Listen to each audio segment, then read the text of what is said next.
What happens if you never pay a collection agency? I tested it. So, I decided to do something most people are terrified of. I ignored a collection agency. I didn't pay a dime. I didn't even talk to them. I wanted to see what would really happen. Not what people guess, not what they threaten you with, but what actually happens. And today, I'm going to tell you everything. The good, the bad, the ugly, and how you can protect yourself if you ever find yourself in the same situation. Quick tease of major sections: lawsuits, credit score hits, statute of limitations, real risks versus fake threats. First, you need to know, collection agencies are businesses, not the government, not police, not courts. They buy your debt for pennies on the dollar. Then they use fear, letters, phone calls, and threats to try to collect full price.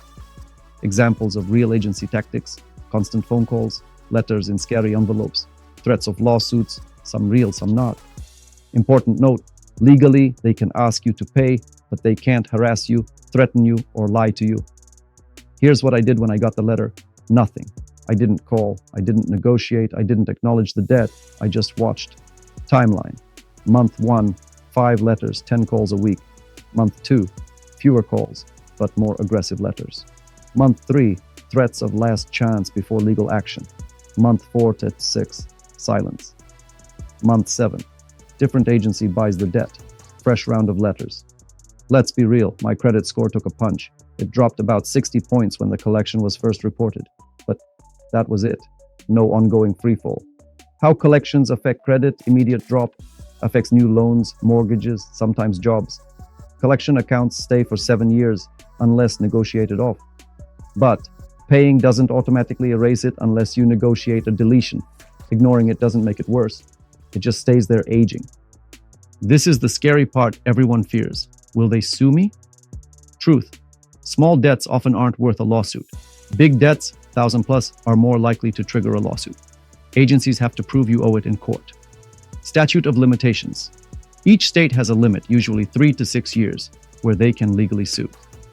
Give a quick chart of major states. Ohio, Porker 6 years. New York, Porker 6 years.